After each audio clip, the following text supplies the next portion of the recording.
Hello, I'm Canton Phoenix, and welcome to my corner. Today I'm gonna tell you about some of the Record Store Day releases I bought. So hang on.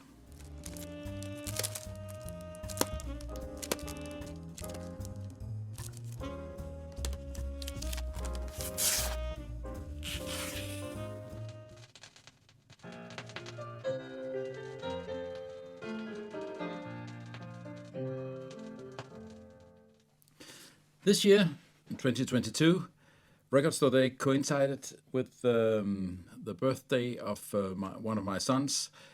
He turned 30, so I couldn't participate in the Record Store Day. I had to go to his birthday, of course. And it was some hours driving away, so no Record Store Day for me. So what I had to do was try it after the day itself, try to get some of the things I wanted on the web, and I was lucky to get 4 out of 5 records.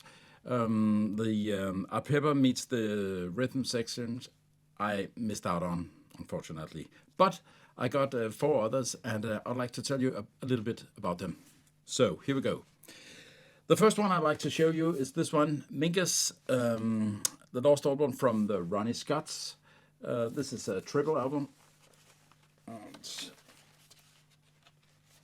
You can see here. Well, it's almost too big. Here, I think you can see it. Yeah. Three records inside here, and this recording is from 1972. It's made at Ronnie Scott's in London, and this is a great recording. It's from the time where some of the jazz was electric. It's not here, it's acoustic, and it's a sextet led by Charles Mingus. The recording is fine, and there's a lot of music here. Almost 2.5 hours. So it's a lot of music on three records, but it sounds good. Some of the tunes are almost half an hour long, and they create their own atmosphere, their own mode, and I think it's like you step into a little universe here. Sometimes Mingus and his different groups can be rather experimental, but not here. I think it's not out there. It's accessible, and of course there's room for the horns. There's 2 saxophones and a trumpet, and then the rhythm group. There's room for everybody, but it never gets out there. It's accessible. It's easy to listen to, and I really like it. It's the record is mastered by Bernie Grundman and pressed at RTI, so we know that the mastering and the pressing is top notch, and it really sounds good. So even though it's from way back in 1972 and has been obviously lost, it's a release on Resonance Records. I think you can see it here. Resonance Records always provide us with good releases and with a lot of extra material. Here I think there's a 16-page booklet with pictures and interviews and information and background and a lot of good stuff to read about the recording and the record. Resonance Records, I recommend them. That was one of the 4 releases I got. The next one is also a triple LP. This is Chet Baker, live in Paris.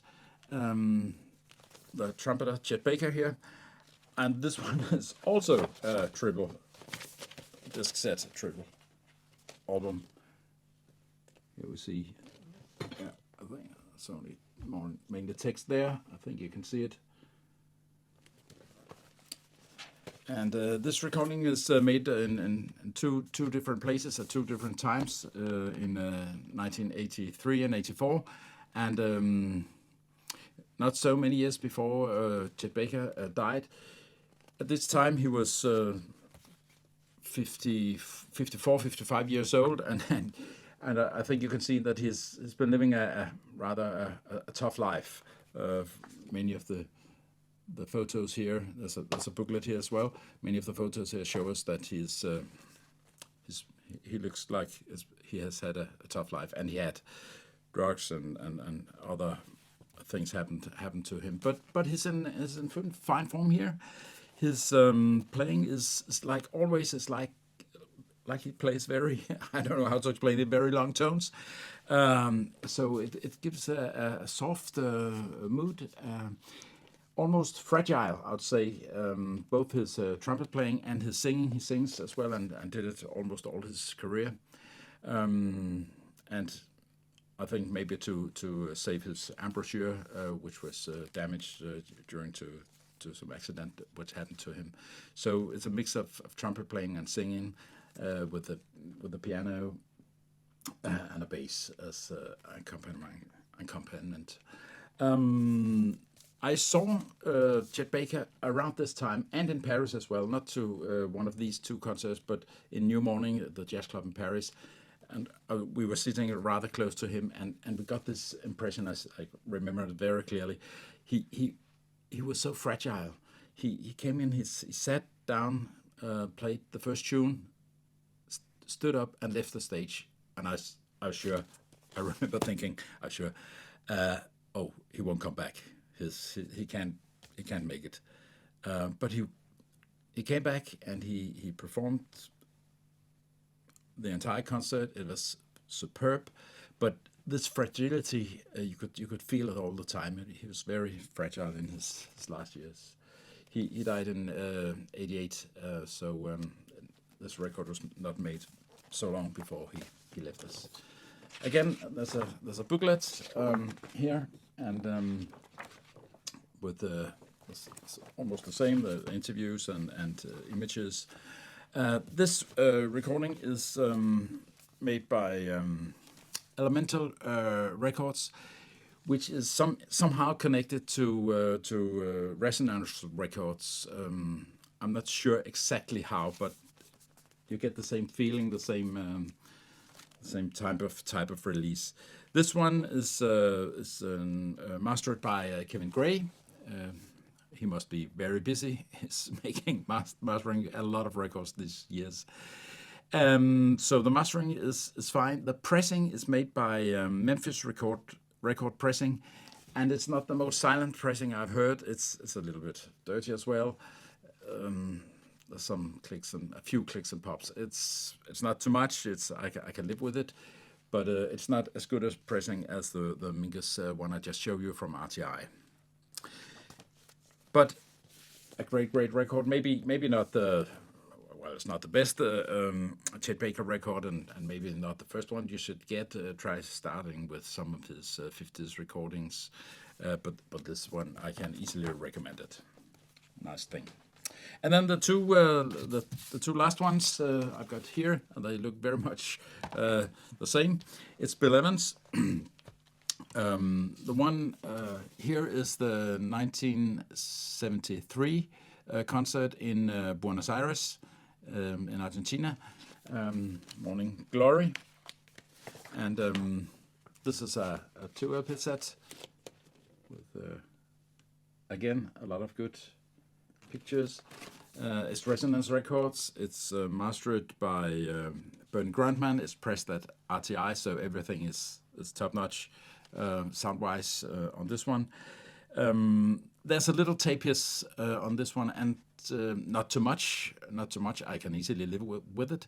And there's some a little low-frequent background noise in a few places here. I don't know how that ended up on the record, but it's not disturbing. It's a good sounding record. It's his here, as you can see, with Eddie Gomez and Martin Morell, which he's played with at this when this was made for like 7 years. So they're really integrated. They work like a trio. It's a little bit laid back. It's relaxed. It's easy, not easy listening, but it's soft and it's laid back. He plays a lot of the tunes he has done a lot of other times. Emily, Waltz for Debbie, Morning Glory, and yeah, Re Person I Knew. So a lot of the tunes we can find on a lot of other Bill Evans recordings are on this one. But it's good. Does it add something new to the Bill Evans catalog? Maybe not much. Maybe it's most for the completist. Or maybe for the picture on this booklet. How about that? It's it's really it's awful, this shirt. But he's smiling. He looks happy, and that's nothing something that you see so very often. He's always was always very serious. Not that he was sad, but he was just serious. Here he really looks relaxed. And 73. And the last one I got from Record Store Day. I got all these recordings from a dealer from Webshop in Spain. I was lucky; all 4 of them were there still the day after Record Store Day. The last one is Bill Evans' Inner Spirit, and it's also from Buenos Aires. It's from 1979, September, I think, 1979. This is made just a year before, just under a year before Bill Evans died. So it's one of his latest recordings. He's with another trio here. He's with Mark Johnson and Joe Le Barbera, the drummer. And that's a really, really interesting trio. I think at least Mark Johnson is at the level with Scott LaFaro, with whom Bill Evans made Sunday at a Village Vanguard and 2 other albums in the early 60s. It's up at that level. The interplay between Mark Johnson and Bill Evans is eminent here. It's keeps the whole trio and Evans more on his toes. His more forward playing, forward leaning, more engaged. Not that the other one is dull, but this one is just it's just better. And the sound quality is just is good as well. It's Bernie Grundman. It's RTI. There's no tape hits here. It's a large audience. It's a theater, and you can hear that. Not in a disturbing way, but after the solos and between the tunes, you can hear it's really a large audience. So I really can recommend this one. The drummer, Joe Le Barbera, wrote this book about the last 2 years of his playing with Bill Evans. I'd like to read you a few lines here, where he writes, Chapter 9. In September 1979, the trio traveled to South America with numerous dates in Brazil and Argentina. It was really a wonderful experience in many ways. First of all, the fans in both countries were tremendous in their appreciation of Bill and the trio, and also their generosity. We were treated to some great food, sometimes in unusual settings. In Buenos Aires, we traveled on a long boat ride through a series of channels that got narrower and narrower until we seemingly in the middle of nowhere. We were seemingly in the middle of nowhere. But then suddenly a restaurant appeared where we enjoyed a fabulous seafood lunch. Sorry. I remember that the concerts were mostly in theaters, exactly like this one, or actually both of them.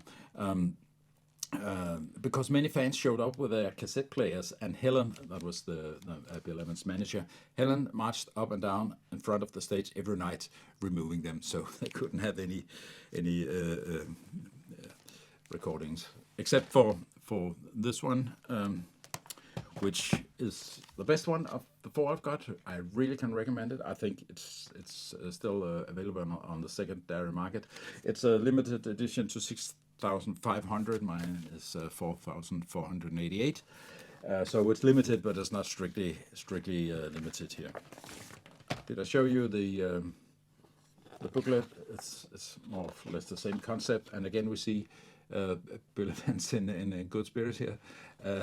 Not something that you see very often. His more serious, and maybe you can see that it's not just a year before he left us. He's not looking that good, that healthy, which he wasn't either.